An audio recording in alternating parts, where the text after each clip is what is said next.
हमने आपको बताया कि जैसे जैसे एमसीडी के अंदर बीजेपी के आखिरी दिन चल रहे हैं और इनको यकीन होता जा रहा है कि अब दोबारा दिल्ली वाले एमसीडी में भाजपा को मौका नहीं देने वाले हैं। दिल्ली नगर निगम में एक लूटमार शुरू हो गई है। ऐसा लग रहा है कि जितना पैसा दिल्ली के लोगों से लूटा जा सकता है उसको लूट लिया जाए। प्रॉपर्टी टैक्स हो वो बढ़ा दिए गए, ट्रेड लाइसेंस हो उसको कई गुना बढ़ा दिया गया। हर तरीके का टैक्स और लाइसेंस फीस एमसीडी बढ़ा रही है। आज मैं आपके सामने एक और नया टैक्स जो इन्होंने इंट्रोड्यूस किया है उसके बारे में बताऊंगा। सॉलिड वेस्ट मैनेजमेंट रूल्स 2016 की आड़ में एमसीडी ने डॉक्टर्स डे पर दिल्ली के डॉक्टर्स को एक तोहफा दिया है कि अब हर डॉक्टर को दिल्ली में साल में 24,000 रुपये महीना, साल के 24,000 रुपये एमसीडी को देने पड़ेंगे अपना वेस्ट उठवाने के लिए, अपना कूड़ा उठवाने के लिए। अब आप सोचेंगे कि एक डॉक्टर के क्लिनिक में क्या कूड़ा होता होगा। शायद एक बार झाड़ू लगती होगी, उसी के बाद जो थोड़ी धूल आती होगी वही होता है, मुझे लगता है। उसके अलावा एक जो कूड़ा होता है जो इंपॉर्टेंट है वो है बायो वेस्ट, बायोमेडिकल वेस्ट।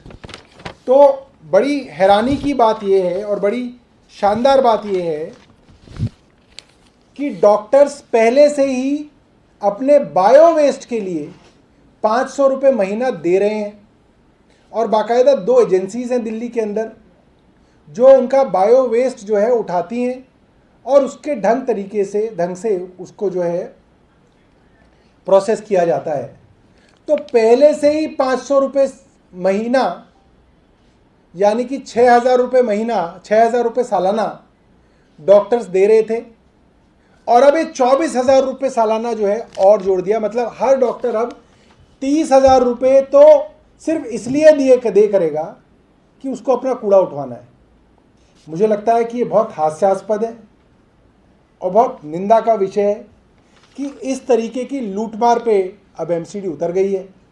मैंने एक पहले भी प्रेस कॉन्फ्रेंस की थी कुछ महीने पहले जिसमें मैंने बताया था कि एमसीडी ने एक प्रोफेशनल टैक्स भी दिल्ली में पहली बार इंट्रोड्यूस कर दिया है जिसमें ये हर प्रोफेशनल से, चाहे वो चार्टर्ड अकाउंटेंट हो, सीएस हो, इंजीनियर हो, आर्किटेक्ट हो, डॉक्टर हो, उस प्रोफेशनल से भी एक प्रोफेशनल टैक्स जो है वो लेना शुरू करेंगे। तो ये लगातार किसी वर्ग को नहीं छोड़ रहे हैं जिसके ऊपर ये जो है इस तरीके का हैरेसमेंट और जिस तरह से जो आर्म ट्विस्टिंग की एक्सरसाइज है वो एमसीडी कर रही है। हम इसकी घोर निंदा करते हैं और मुझे लगता है कि एक आंदोलन जो आम आदमी पार्टी ने कल से शुरू किया है जिसके अंदर आम आदमी पार्टी के पार्षद और आम आदमी पार्टी के कार्यकर्ता दिल्ली के हर बाज़ार में जा रहे हैं और वहाँ पर व्यापारियों से एक हस्ताक्षर कैंपेन के अंदर उनसे हस्ताक्षर ले रहे हैं, सिग्नेचर कैंपेन करा रहे हैं कि इतने सारे टैक्सेस और लाइसेंस फीस जो बढ़ाई हैं एमसीडी ने उससे व्यापारी की कमर टूट गई है और एमसीडी उसको वापस ले। ये जो टैक्स जो जिसके बारे में मैंने आपको बताया कि जो वेस्ट मैनेजमेंट के नाम पे 2,000 रुपये महीना और 24,000 रुपये सालाना की जो फीस बढ़ाई है ये अभी फ़िलहाल ईस्ट एमसीडी ने बढ़ाई है। मगर इनका इसी तरीके से चलता है, पहले एक नगर निगम करता है फिर चुपके से फिर बाकी सारे नगर निगम भी उस तरीके की फ़ीस करते हैं। आपका पास अगर कोई प्रश्न है तो आप पूछ सकते हैं। बहुत बहुत धन्यवाद। आज बीजेपी की तरफ से प्रोटेस्ट हुआ है बस खरीद को लेकर के, क्या है मामला ये? मेरे को एक पत्रकार बता रहे थे, उन्होंने ट्वीट भी किया कि कोरोना की तीसरी लहर से पहले बीजेपी ने एक इंटरनल सर्वे कराया था और उसमें इनकी करीब 75 सीटें आ रही थी दिल्ली में 272 में से। और कोरोना के बाद इन्होंने दोबारा एक इंटरनल सर्वे कराया है, उसमें इनकी 272 में से 45 सीटें आ रही। तो आदेश गुप्ता के ऊपर बहुत प्रेशर है ऊपर से कि तुमने बचा कुचा भी कबाड़ा कर दिया। तो इस तरीके की जो है मतलब नॉन इश्यूज़ को लेके जो है इस तरीके की चीज़ें कर रहे हैं। बीच में उन्होंने मुझे लगता है कि ऑक्सीजन को लेके उन्होंने कुछ धरना वगैरह किया था। सारी गलती उनकी सरकार की और धरना कर रहे थे वो। तो इस तरीके के नॉन इश्यूज़ जो है बीजेपी जो है उठा रही है, क्योंकि उनको जो है ऊपर से काफ़ी उनके साथ कड़ाई की जा रही है कि आपके जब से आपका नेतृत्व आया है बीजेपी जो है फिसलती चली जा रही है। धन्यवाद। जी मैंने भी देखा कि जो सफ़ेद बैकग्राउंड था उसकी जगह येलो लिया है उन्होंने। तो हो सकता है इससे जो है और अच्छा माहौल बने। पेट्रोल के दाम आज भी बढ़ गए हैं। और पीली सरसों है किसानों की। सर पेट्रोल डीजल के दाम भी लगातार बढ़े, महंगाई भी बढ़ रही है, इस पर क्या कहेंगे? कांग्रेस केंद्र और दिल्ली सरकार दोनों को दे दो इस पर। देखिए कांग्रेस के साथ भी वही विषय है, वहाँ अनिल चौधरी हैं। तो पेट्रोल डीजल के दामों की वजह से सब चीज़ों के दाम बढ़ रहे हैं। आप देखिए कल अमूल दूध के दाम 2 रुपये प्रति लीटर बढ़ गए।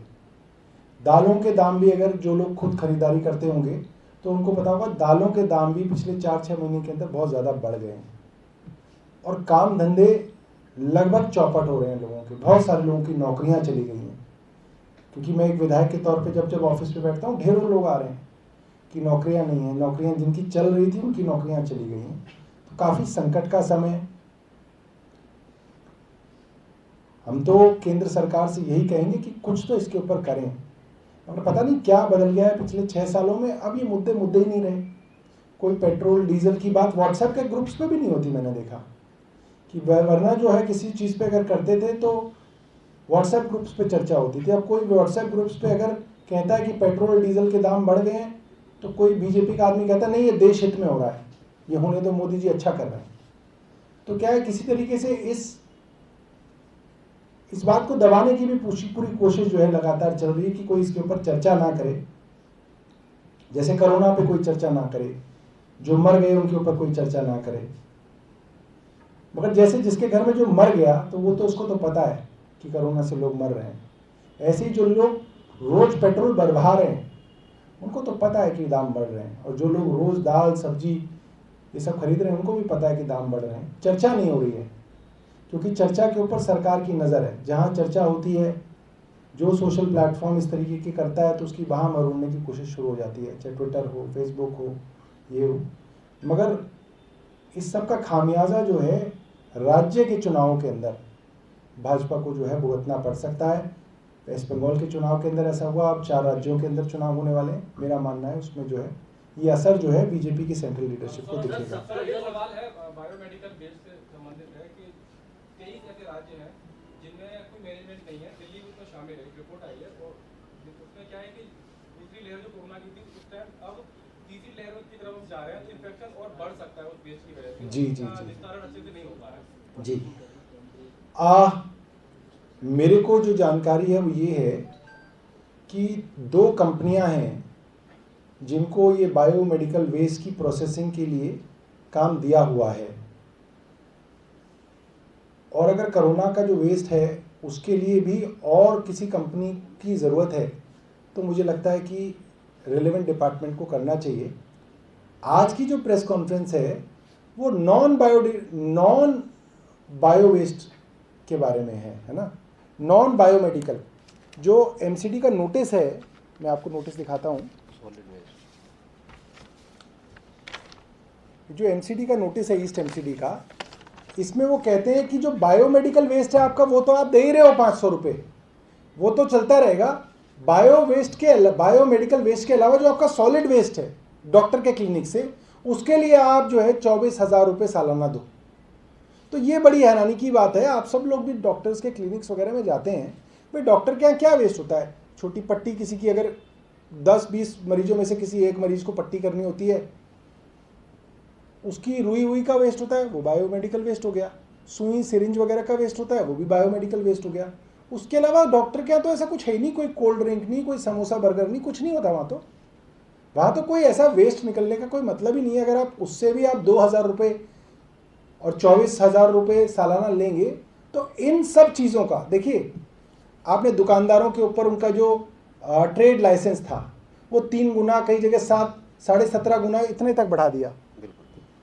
तो उसका फर्क तो आपके ऊपर ही पड़ेगा। दुकानदार आपको घर से कोई ना देगा, दुकानदार उस चीज़ के अंदर अपना मार्जिन बढ़ा देगा जो चीज़ बेच रहा है, और उसी सबसे महंगाई भी बढ़ रही है। तो ये है, मेरे को इसके बारे में एग्जैक्ट नहीं पता कि कितनी कंपनीज है, प्रॉब्ली जो डिपार्टमेंट देख रहा है उसको करना चाहिए।